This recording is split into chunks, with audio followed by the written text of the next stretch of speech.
테슬라가 1,500달러를 넘겼습니다. 많이 핫합니다. 반대로 거품이라고 하는 사람들도 많습니다. 오늘은 현재 상태에서 테슬라에 대한 호재와 악재에 대해서 정리해보면서 마지막으로는 도큐사인이라는 회사도 살짝 언급하겠습니다.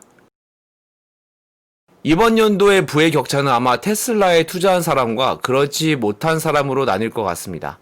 이 영상은 이미 다 알고 계시는 분들이 보고 계실 것 같은데요. 랠리라고 표현할 정도로 지난 바닥 360달러 부근 대비 엄청나게 상승해서 1,500달러까지 상승했습니다. 바닥 대비 거의 랠리라고 표현할 수 있을 정도로 많이 상승했죠.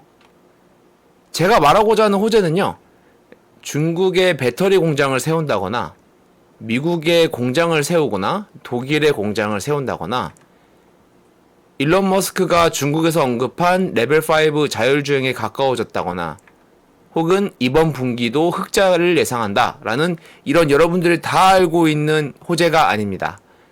이 정도는 테슬라 주주라면 관심이 있다면 당연히 알고 있는 것들이기 때문에 제가 언급해 드릴 필요도 없겠죠. 제가 말씀드리고 싶은 호재는요, 잠깐 조금 이따 말씀드리고요. 테슬라의 실적을 먼저 보도록 하겠습니다. 이것은 당기 순이익을 주가수로 나눈, 즉 한 주당 순이익이 얼마나 되는지를 보여주는 EPS라는 지표인데요. 예전에는 적자를 기록하다가 최근에는 3분기 연속 흑자가 난 것으로 볼 수 있습니다. 제가 말씀드리고 싶은 호재 중에 하나는 바로 이겁니다.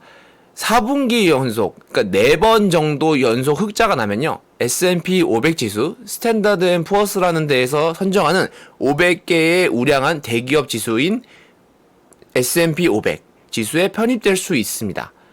그러면 편입이 된다면요, S&P 500의 시가총액 비율만큼 추종하는, 그러니까 S&P 500을 추종하는 ETF, 이거 ETF 중에서 인덱스 펀드겠죠? 인덱스 펀드의 매수세가 예상이 됩니다.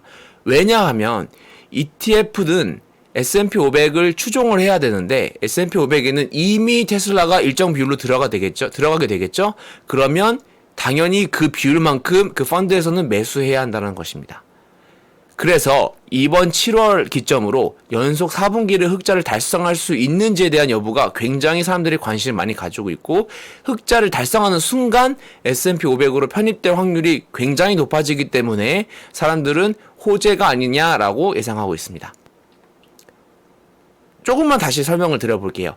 지수를 추종하는 인덱스 펀드는요, 전 세계 펀드에도 있을 뿐만 아니라 우리나라에도 있습니다. 우리나라에는 뭐 일반 펀드, 연금 펀드, S&P 500을 추종하는 펀드는 뭐 정말 너무 많겠죠.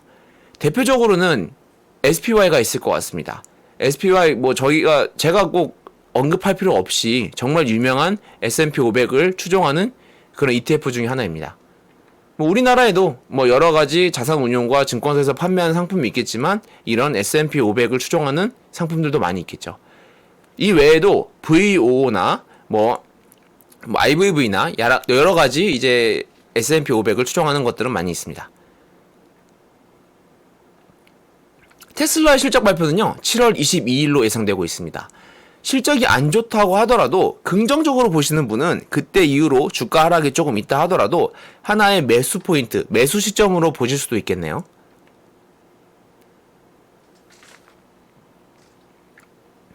이어서 악재라면 공매도 규모를 말씀드리고 싶습니다. 테슬라의 공매도는요, 단일 주식 최초로 200억 달러, 그러니까 우리나라 돈으로 20조 원이 넘는 수준의 자금이 숏에 베팅하고 있다는 것을 확인할 수 있습니다. 사실 이것을 악재라고 설명을 드렸지만요, 이것을 다른 형식으로 한번 해석해보면은 결국 이 20조 원이라는 것은 숏 커버링, 그러니까 일단 팔아버린 공매도를 다시 매수해야 하는 시점이 오면요, 매수세 부메랑으로 돌아올 수 있다 라는 식으로 해석하면 긍정적인 호재로 볼 수도 있습니다.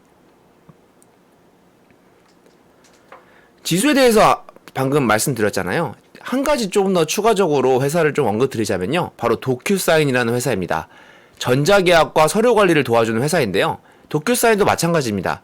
6월 22일 기준으로 나스닥 100 지수, 나스닥 중에서도 100개만 추린 나스닥 100 지수에 편입이 되었는데요, 만약 나스닥 100만 지수를 추종하는 ETF나 펀드들이 있다면 나스닥 100에서 도큐사인이 차지하는 만큼의 비율로 매수가 들어오게 될 겁니다. 오늘 영상은 여기까지고요. 여러 핫한 뉴스가 있으면 다시 돌아오도록 하겠습니다. 구독과 좋아요를 눌러주시면 다음 영상을 만드는데 큰 동기부여가 됩니다. 감사합니다.